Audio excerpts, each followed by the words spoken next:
It was just after 2 a.m.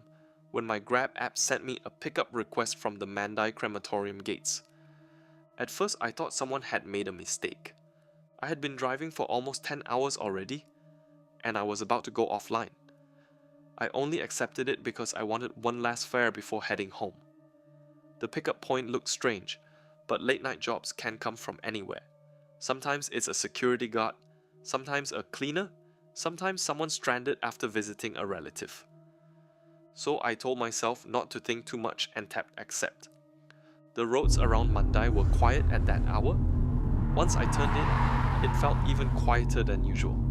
There were long stretches with no other cars, just the road ahead, the trees at the side, and the glow from my dashboard. By the time I reached the gates, the place looked completely still. I slowed down and pulled over near the pickup point shown on the app. The main entrance was dark. The road outside the gates was empty. There was no one standing there, no one walking out, no movement at all. I waited a few seconds, expecting someone to come out. Nobody did. Then my phone gave a small sound, and the booking screen updated. It showed the passenger had boarded. I remember staring at it for a second because it made no sense. I looked at the passenger name, looked at the pickup point, then checked the rearview mirror.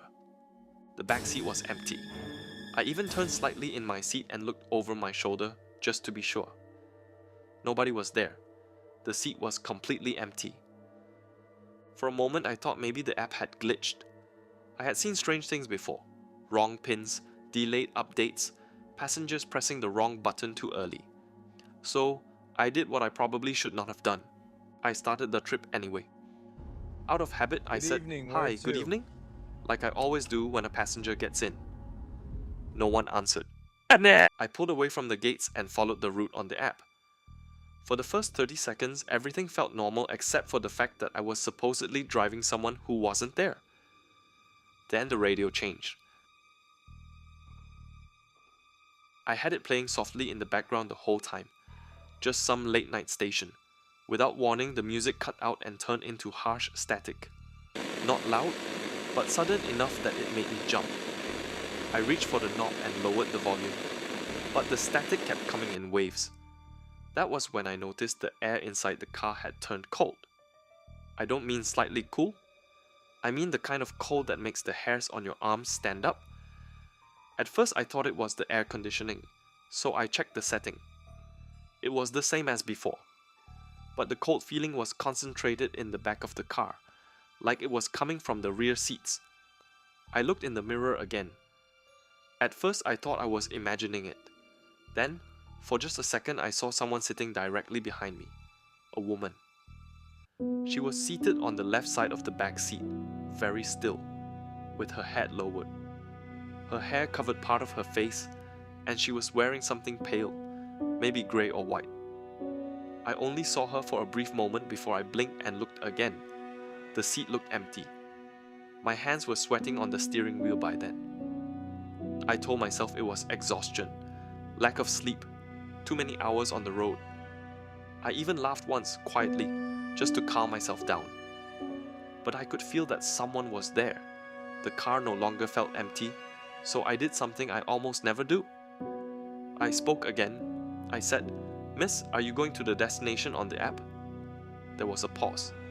Then I heard a voice from the back, very soft. Just one word. "Yes." That was enough to make my chest tighten. The voice did not sound angry. It did not sound threatening. If anything, it sounded tired. But I know what I saw before that moment. The seat had been empty. After that, I didn't speak again. I just kept driving. The route led away from Mandai and toward an older residential area. The whole way there, I avoided looking too much in the mirror. Every time I glanced up, I thought I could see the outline of someone sitting there, motionless, head lowered, hands in her lap. No phone light, no movement, no sound. When I finally reached the destination, I slowed down and stopped the car outside the block. I looked at the trip screen first. Then I said, "We're here." No answer. I waited a few seconds, expecting to hear the door open behind me. Nothing. No seat movement, no door sound, no footsteps. I looked in the rearview mirror. The back seat was empty. This time there was no maybe about it. It was just empty. I turned around fully and checked. Nobody. I sat there for a while without moving. Then I ended the trip and immediately looked at the fare details. That was the part that shook me more than anything else. There was no completed trip. The booking was gone. Not cancelled, not pending, gone. I checked the app history again and refreshed it twice. The previous trip was still there, the one before that too. But the Mandai pickup had disappeared completely, like I had never accepted it. I actually drove to a nearby petrol station after that because I didn't want to be alone on the road. I bought coffee I didn't need and stayed there until almost sunrise. The next day I called support and tried to describe what had happened without sounding crazy. I gave them the time, the location, even the passenger name I thought I had seen. They told me there was no record of any pickup assigned to me from Mandai Crematorium at that hour. I asked if the system could have glitched. The person on the line just repeated that there was no trip. For a few days, I tried to convince myself I had imagined the whole thing. That maybe I had accepted one booking and confused it with another. That the radio static and the cold air had put me on edge.